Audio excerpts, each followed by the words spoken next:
마태복음 5장 17절부터 20절 말씀입니다. 마태복음 5장 17절부터 20절 말씀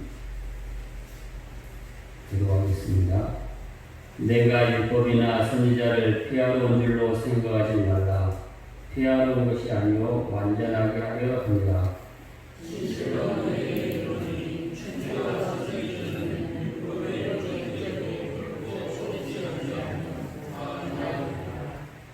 그러므로 누구든지 이 계명 중에 지극히 작은 것 하나라도 버리고 또 그같이 사람을 가르치는 자는 천국에서 지극히 작다 일컬음을 받을 것이요 누구든지 이를 행하며 가르치는 자는 천국에서 크다 일컬음을 받으리라.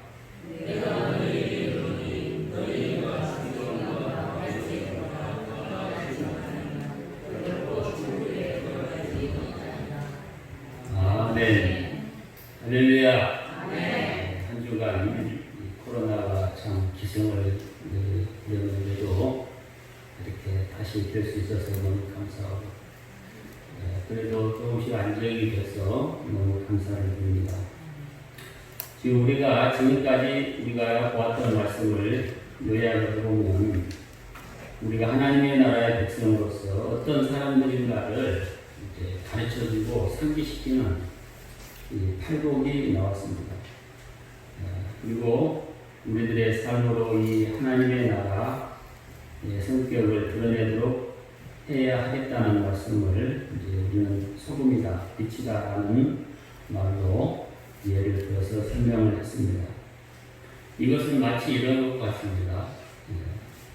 우리 아이들에게 야 너희는 목사 아들이다. 그러니 예배 드릴 때도 떠들면 안 되고 또 몸소 행동거리를 잘해야 된다. 이렇게 가르쳐주는 것과 같은 것이죠. 그러니까 우리 모든 성도들이 하나님의 자녀들입니다. 목사의 아들보다 더 이제 차원이 다르죠. 하나님의 자녀이기 때문에 이미 하나님의 자녀이기 때문에 자녀에 맞게 행동하고 살아라는 것을 가르치는 것입니다. 그러면 이 일을 우리가 어떻게 할 수 있는가? 또 성경에 보면 의로운 삶을 통해서 우리가 그렇게 해야 된다는 것을 배웠습니다. 그러니까 오늘 말씀은 이제 그 뒤를 이어서 우리가 예수님이 율법을 폐하러 온 것이 아니고 완전히 하러 왔다, 성취하러 왔다 하는 것처럼 우리가 의로운 삶으로 하나님의 나라의 백성의 모습을 우리가 보여줘야 된다는 것을 이제 성경이 우리에게 가르쳐주는 겁니다. 자, 그리고 이제 뒤에는 이제 우리가 어떻게 살아야 될지 현장을 하나하나 이제 가르쳐주는 내용들이 나옵니다. 자, 오늘 본문 말씀은 그래서 하나님의 나라의 백성으로서 우리가 의로운 삶을 살아야 되는데 그 이론적인 토대가 무엇인가를 우리에게 가르쳐주는 말씀입니다. 한마디로 율법을 어떻게 보아야 되는가라는 그런 말씀이죠. 구약과 구약의 그 모든 말씀, 곧 율법을 어떻게 보아야 되느냐라는 그런 이론적인 말씀입니다. 그러니까 은혜로 구원을 받았지만 율법에 대해서는 열린 사고가 있어야 된다. 한마디로 말하면 그렇게 요약할 수가 있겠습니다. 우리가 은혜로 구원을 받지만 율법에 대해서는 열린 사고로 이것을 배척하는 게 아니라 열린 사고로 받아들이고 있어야 된다. 그래야 의로운 삶에 의식을 가질 수 있다는 겁니다. 자, 그러면 이제 구체적으로 우리가 그리스도인과 율법은 어떤 관계에 있는지를 같이 나누고 싶습니다. 먼저 우리가 배울 것은 율법은 그리스도인이 따라야 될 하나님의 뜻이라는 겁니다. 우리가 율법을 이제 보면서 먼저 생각할 문제는 율법을 지킴으로 구원을 받는다는 것은 아니라는 겁니다. 율법을 잘 지킨다고 구원을 얻는 것이 아닙니다. 하나님은 율법을 지킴으로 구원을 얻는 법을 우리에게 주시지 않았습니다. 은혜로 구원을 받습니다. 할렐루야. 처음부터 은혜가 먼저 나오는 겁니다. 그래서 우리가 율법을 잘 지키면 그것이 공로가 되어서 우리가 하나님의 백성이 되는 것이 아니라는 것이죠. 하나님은 이스라엘을 먼저 구원하시고 그 다음에 출애굽을 시킨 뒤에 시내산에서 도착해서 율법을 주셨다는 겁니다. 이 순서를 우리가 항상 기억해야 됩니다. 우리가 율법을 잘 지키니까 하나님의 백성이 되어서 우리에게 율법을 준 것이 아니라 이겁니다. 먼저 하나님의 은혜로 우리가 이스라엘을 인도하셔서 구원을 받게 하신 다음에 그 안에 은혜 안에 머물도록 율법을 주셨다는 겁니다. 이 순서가 중요합니다. 그러므로 율법을 잘 지킨다고 구원을 받거나 또 반대로 율법을 지키지 못한다고 구원을 못 받는 것이 아니라는 것이죠. 하나님이 율법을 주신 것과 구원을 얻는 것과는 관계가 없습니다. 방정식이 성립이 안 돼요. 자, 그러면 하나님은 구원과는 거리가 먼 이 율법을 왜 이스라엘 백성들에게 주셨는가? 그것은 율법이 하나님의 뜻을 우리에게 보여주고 하나님의 나라의 질서를 가르쳐주기 때문에 그렇습니다. 우리는 그래서 율법을 배우면서 하나님의 성품과 하나님의 형상을 보고 배우는 겁니다. 구원과는 관계가 없지만 그래서 율법은 여전히 우리 성도들에게 중요하고 우리 성도들이 따라야 될 법이다라는 겁니다. 할렐루야. 여러분들 우리 자녀들이 우리 부모님들 똑같이 따라서 하죠. 걷는 법, 또 말하는 법 다 똑같이 합니다. 아이 어릴 때부터 보고 배우는 것이죠. 그러면 우리가 보이지 않는 하나님을 어떻게 배웁니까? 바로 하나님의 말씀. 하나님의 말씀을 읽고 배우면서 그 하나님을 똑같이 우리가 묘사하게 되는 겁니다. 바로 그런 것 같은 것이죠.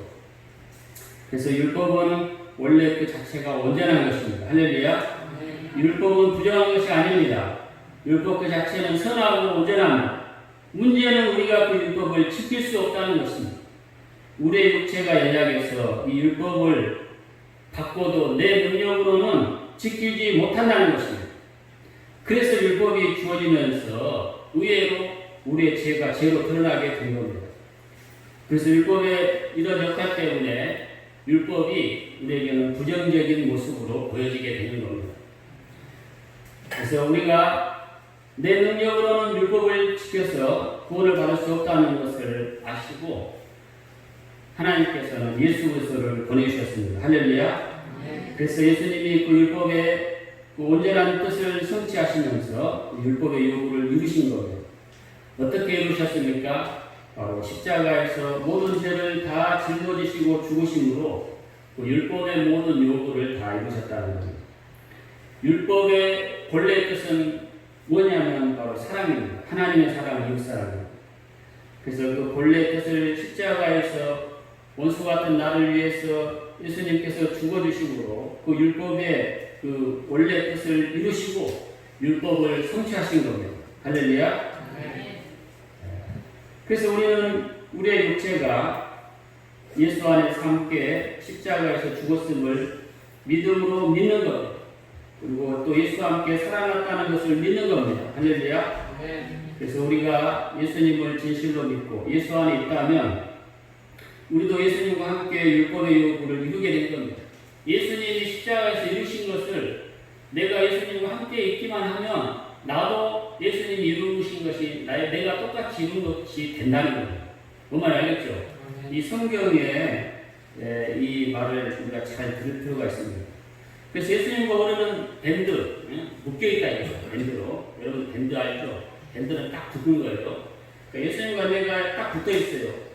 그러니까 예수님이 한 것이 나도 똑같이 되는 거예요. 우리 발을 두 개를 묶고 있으면 나는 가만히 있어도 이 사람 앞에 가버리면 똑같이 가게 되는 거예요.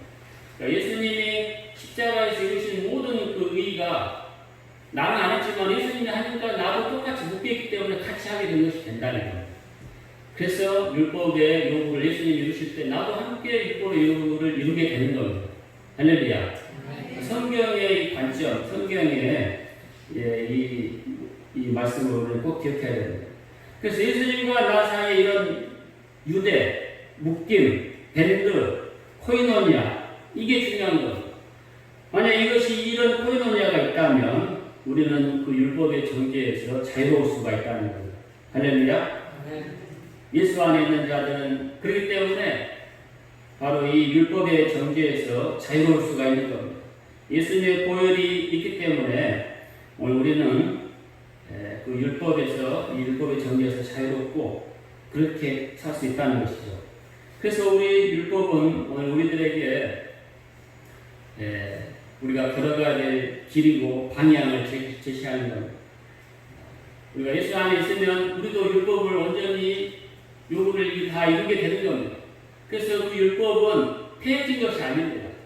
그 율법은 여전히 우리 성도들에게 가야 될 방향과 도로 표적과 같은 것이다.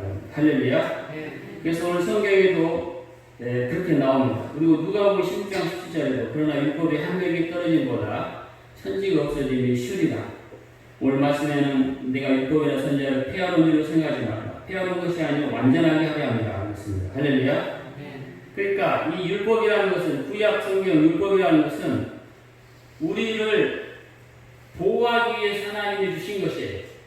우리를 억압하고 우리의 자유를 없애려고 주는 것이 아니다 이겁니다. 이미 하나님의 백성이 된 우리들에게 이 율법을 따라가면 안전하게 살 수 있다는 것을 보여주기 위해서 주신 것이다 이거예요. 여러분들 운전을 이제 하시는 분들은 이제 고속도로를 타고 나오면 여러 가지 표지판이 있습니다. 속도 60km, 80km 이런 것도 있고요. 여기는 좌회전입니다. 이렇게 좌회전할 때 조심하십시오. 우회전할 때 조심해야 됩니다. 이런 것들을 보여줍니다. 또 이런 표지판 말고 이제 좀 과격한 게 있죠. 전에 보면 교통사고 난 차 막 찌그러진 것을 막 이렇게 했다가 전시를 해놨어요. 그러면서 여기 보면서 이렇게 너도 이렇게 된다. 여기서 꼭 이렇게 사고 났다. 이거 보여주는 거예요. 그건 뭐예요? 우리한테 덮으려고 하는 게 아니죠. 뭡니까? 여기 조심해라. 여기는 위험하다. 이런 것들을 보여주는 것이죠. 그러죠? 그러니까 율법이라는 것은 바로 그런 교통표지판과 같은 것이죠. 그래서 우리가 여전히 우리가 이미 하나님의 백성이 되지만 하나님의 율법을 통해서 우리에게 어떻게 하나님의 백성들이 살아야 되는가를 가르쳐주는 그런 표지판처럼 우리에게 주신 것이다라는 겁니다. 할렐루야. 자, 그런데 문제는 성도는 이것을 알고도 율법을 의도적으로 외면하고 또 율법을 따르지 않는다는 데 문제가 있다는 겁니다. 여러분, 우리가 보고 있는 이 산상수훈의 말씀은 여러 가지로 도전을 받고 있습니다. 그 도전 중에 하나가 뭐냐면 이 법은 우리 시대에 지킬 수 없는 하늘나라의 법이다 이렇게 생각하는 거예요. 이게 가장 중요한 도전입니다. 우리가 죽어서 가는 저 천국에서나 지킬 수 있는 것이지 오늘 우리들의 삶에는 전혀 관련이 없다 이렇게 보는 겁니다. 과연 그렇습니까? 성도 여러분?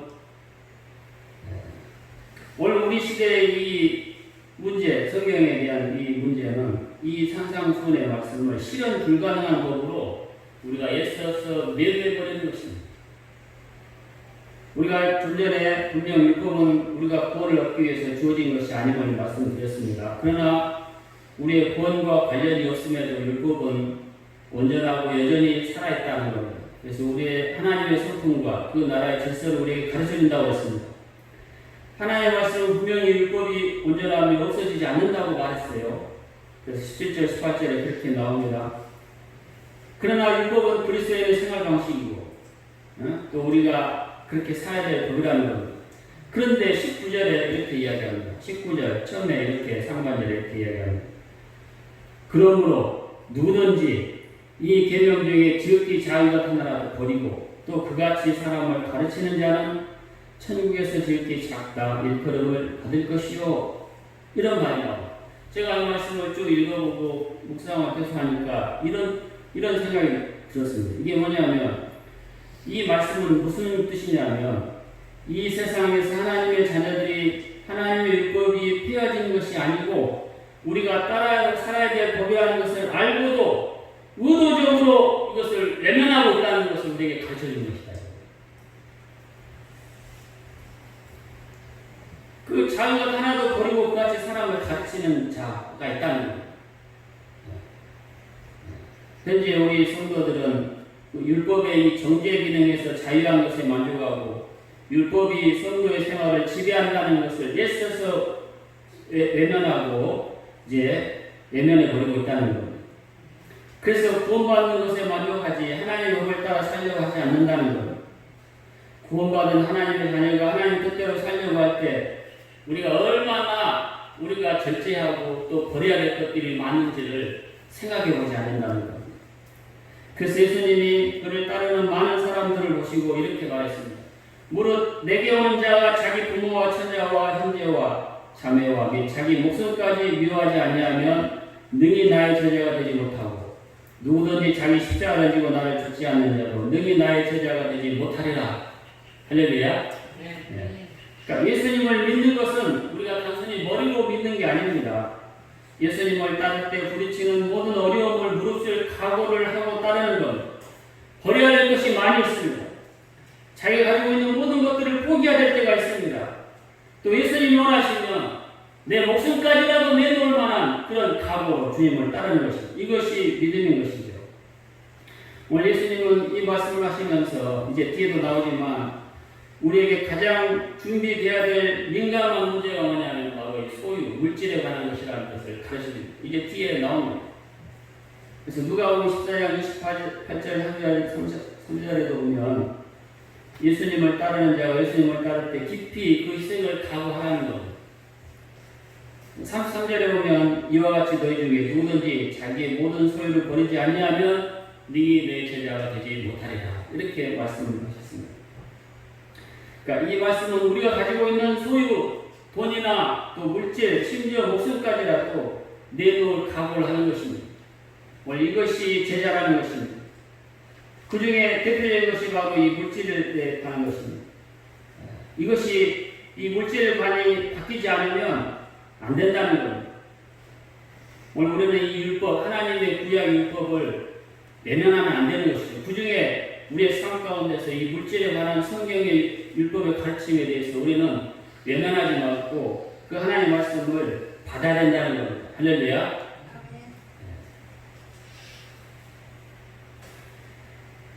그래서 오늘 성경에 보면 예수님이 소유에 관한 것을 분명히 가르치고 있다는 겁니다. 그 소유에 관한 것이 제대로 돼야만이 제자가 아닌 것을 인정해 주는 것입니다. 할렐루야. 그래서 여러분들 11조가 굉장히 중요합니다. 제가 이제 유튜브 채널에 보면 그 11조에 대해서 가르쳐주는 그런 어떤 짤막한 영상들이 많이 있는 걸 제가 봤습니다. 거기에 보면 젊은 그 전도사들이 아주 이제 목회 경험도 없는 그런 전도사들이 이제 막 신학 졸업해가지고 굉장히 좀 아주 하나의 말씀을 어지럽히게 하는 그런 영상들을 막 내놓는 걸 볼 수가 있습니다. 그 사람들은 11조는 신약에서 폐해졌고 더 이상 하나님의 뜻이 아닌데 교회가 건축하기 위해서 걷는 것이다. 이렇게 매도를 하는 걸 제가 본 적이 있습니다. 과연 그렇습니까, 여러분? 우리 교회가 건축하기 위해서 11조 걷습니까? 근데 그 영상에는 그렇게 젊은 아주 이제 막 신학교 졸업한 사람들이 아주 정말 하나님의 교회를 어지럽히는 그런 영상을 배포하는 걸 제가 보고 정말로 마음이 아팠습니다. 아닙니다. 11조는 우리의 모든 물질이 하나님에게서 왔고 하나님의 것임을 증명하는 토지와 같은 것입니다. 그래서 구약이나 신약이나 물질에 있어서 하나님의 백성들의 삶의 표지인 겁니다. 그래서 지난번에 제가 말씀드린 것처럼 11조는 우리가 11m 그 마카오에서 떨어지는 것 같다고 그랬습니다. 그래서 이 특공 부대 그 부대원들이 높은 데서 그 11m에서 떨어지면 더 높은 곳으로 떨어질 수 있고 담력이 생긴다. 그러니까 그 11m 높은 데서 떨어지는 훈련을 하는 것이죠. 그러니까 11조도 마치 그런 것 같은 것이죠. 그래서 11조를 드림으로 이 물질의 공포에서 해방되는 것. 11조를 들여도 우리가 살 수 있다는 것을 우리가 삶으로 경험해 보는 것이죠. 그래서 이 11조는 성도가 통과하는 믿음의 첫 관문과도 같은 것입니다. 이 11조를 통해서 내가 하나님께 11조를 드리고도 능히 살 수 있다는 믿음을 우리가 갖고 살아가게 되는 것입니다. 이것이 구약이나 신약이나 하나님이 우리에게 가르쳐주는 하나님의 표지와 하나님의 백성들의 표지인 것이죠. 그래서 예수님도 이 11조를 결코 이렇게 없애지 않았습니다.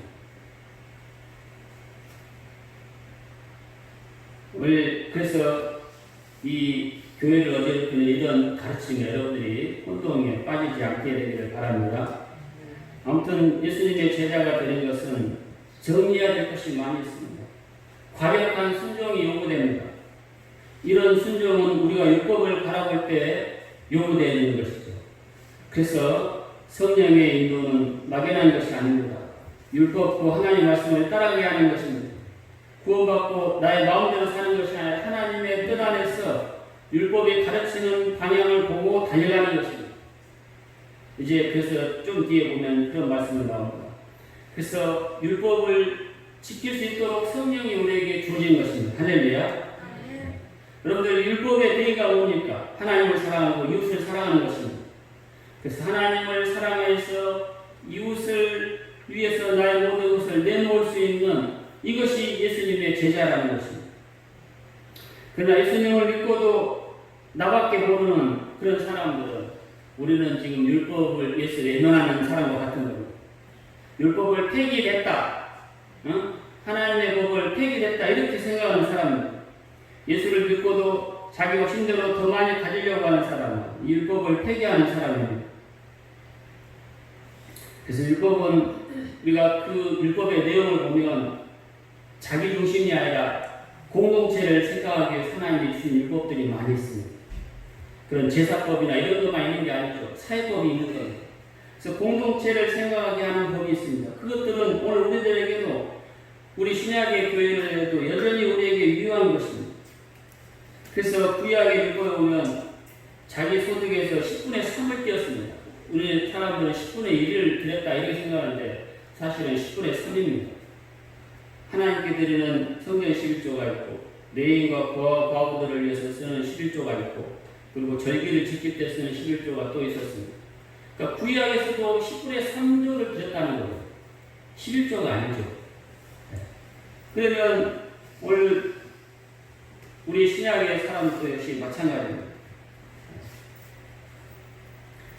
성도들은 내게 구하는 자에게 주고 내게 꾸고자 하는 자에게 거절하지 마라. 이런 법을 높은 법으로 생각합니다. 그래서 우리 시대에는 지킬 수 없는 법으로 이것을 생각합니다. 그런데 법이 높은 것이 아니라 우리들이 의도적으로 하나님의 법을 높게 만들어 버렸다는 겁니다. 그래놓고 법이 너무 높으니까 저 세상에서만 하늘의 나라에서만 지킬 수 있다. 이렇게 우리가 생각해 보내는 것입니다. 제가 이것을 생각해 보니까 마치 이런 것 같은 겁니다. 그게 뭐냐면 어머니가 아이에게 어릴 때 양말을 혼자 신게 합니다. 그런데 아이들은 어떻게 하냐면 애들이 뼈가 나가지고 좀 신다가 자기가 신기 싫으니까 아이 못한다고 말이야. 그냥 이렇게 그런 거예요. 그러면 이제 엄마가 이렇게 시켜주긴 하잖아요. 근데 꼭 그런 것 같은 거죠. 분명히 내가 싫을 수도 있어요.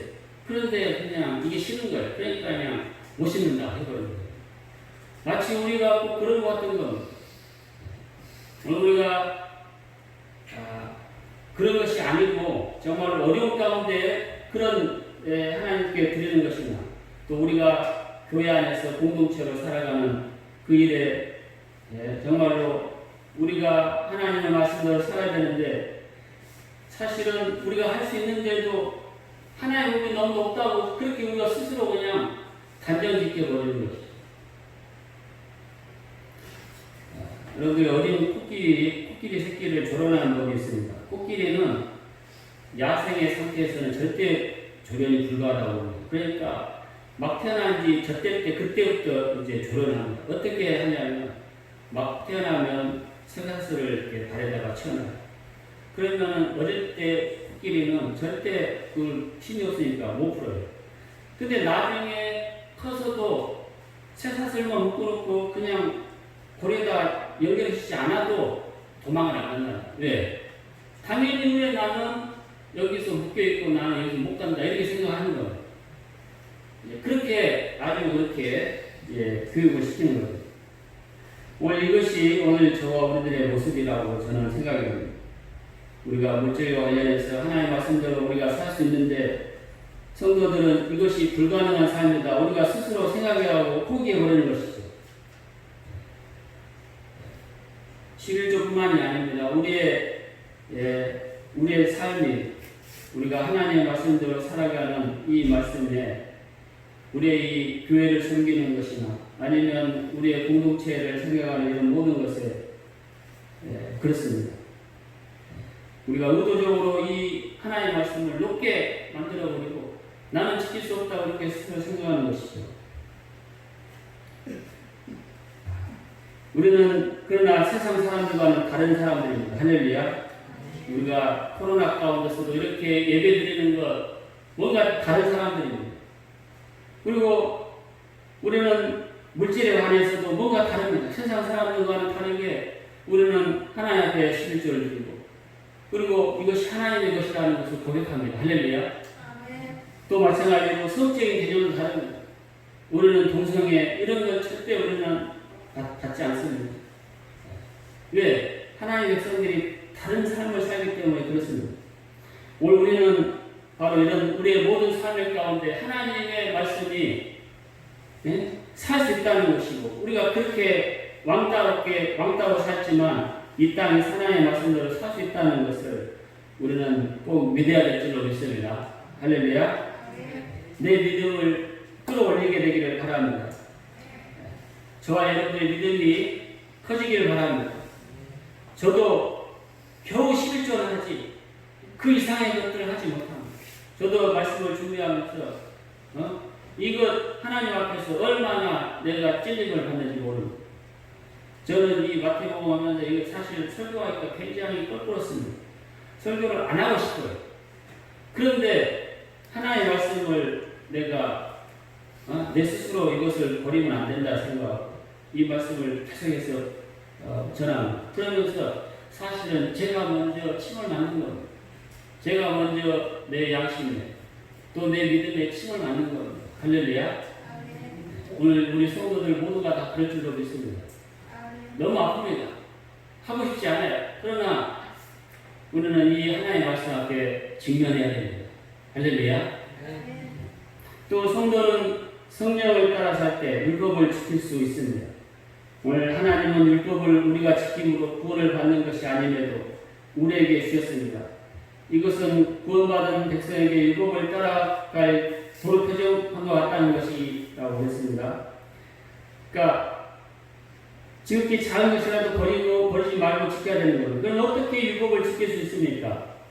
우리의 이 율법은 내 힘으로 나의 의로는 안 된다고 그랬습니다. 내 자아와 이성이 강하게 역사할 때는 지킬 수 없는 겁니다. 그러면 어떻게 할 때 지킬 수 있습니까? 성령이 강하게 역사할 때 지킬 수 있다는 겁니다. 할렐루야. 나의 능력으로는 안 됩니다. 나의 의로는 안 되는 겁니다. 그러나 하나님의 의로는 되는 겁니다. 하나님의 이 통치의 강력한 은혜 안에 있을 때 우리는 이 하나님의 의로 말미암아서 우리가 이것을 행할 수 있다는 겁니다. 바로 예수 안에 있을 때 지킬 수 있는 겁니다. 예수님 안에 내가 그분과 함께 있을 때 나는 이 하나님의 말씀을 따라 살 수가 있게 되는 것입니다. 그러면 예수님이 승천하신 뒤로는 우리가 어떻게 됐습니까?